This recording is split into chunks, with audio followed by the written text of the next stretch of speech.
ও তো বলেছে সারদার সবচেয়ে বড় বেনিফিশিয়ারি মমতা ব্যানার্জি। ও তো বলেছে কতদিন ধরে বলছে রাজ্য সরকারকে আর পুলিশকে বলেছিল যে মুখোমুখি একবার বসিয়ে দিন, তাহলে চিটফান্ডের টাকা কোথায় কার কাছে গেছে সব জানা যাবে। এটাকে বলুক, এবং এতে তার প্রমাণ হচ্ছে যে তাহলে ফোনটা ট্যাপ হচ্ছে। এক ফোন ট্যাপ করতে পারে আইনত কেন্দ্রীয় সরকার বা রাজ্য সরকারের হোম ডিপার্টমেন্ট। তাহলে আমার ফোন ট্যাপ করছে সরকার, কুণাল ঘোষের কাছে কি করে গেল?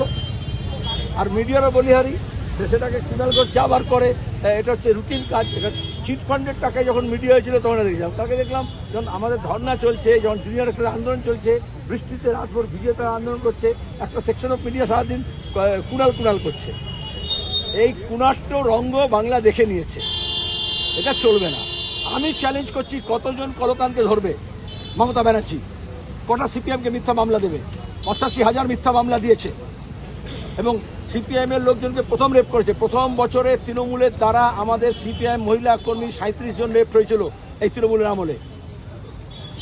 87 জন মলেস্টেশন হয়েছিল, এগুলো ডকুমেন্টেড।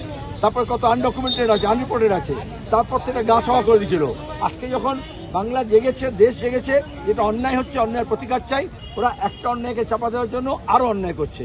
সরকার যখন এই আন্দোলনগুলোর মোকাবিলা করতে পারে না, তখন কমিউনিস্ট থেকে বামপন্থীদের কোথাও আরবান নকশালের নাম করে, কোথাও হচ্ছে তোমার মাওয়িস্টের নাম করে, কোথাও সিপিএমের নাম করে, যেহেতু ডিওয়াইএফআই, এসএফআই, আমাদের মহিলা সমিতি লাগাতার এই আন্দোলনের মধ্যে আছে, আপাতত যেটা অরাজনৈতিক প্ল্যাটফর্মে রাজ্যের মহিলারা এবং মানুষ, তারপরে দুটো দেশ বিদেশে সবাই একাট্টা হয়েছে আরজি করের ঘটনায়। এবং প্রথম দিন থেকে ডিএফআই যেহেতু তার নেতৃত্ব অলকান, ডিএফআইয়ের যে 3 জন নেতা রাজ্যের প্রথম 3 জন তার মধ্যে পড়ে, পত্রিকার সম্পাদক, তো ওকে মনে করেছে ওকে ফ্রেম করতে হবে, এটাকে বলে ফ্রেমিং। এবং যেভাবে তৃণমূল কংগ্রেস এই আন্দোলনকে দমানোর নাম করে প্রথম দিন যখন ভাঙচুর করলো, কলকাতা পুলিশ কমিশনার কেন ডিএফআই এর নাম না করে দোষ দিল যে রাজনৈতিক দল করেছে, তারপরে তাকে সরিয়ে দিল, তারপরে কোনো কথা নেই। তো তদন্ত করার আগে কেন বললো, কেন লাশগুলোকে সাবার করলো? এটা তো ডিএফ করছে। সেজন্য এটা পরিকল্পিতভাবে করা হয়েছে। আমার মনে হয় মোসাদ, সিআইএ বা আমাদের এই যে ডোভাল, এর কাছ থেকে বেঙ্গল পুলিশ ট্রেনিং নিচ্ছে।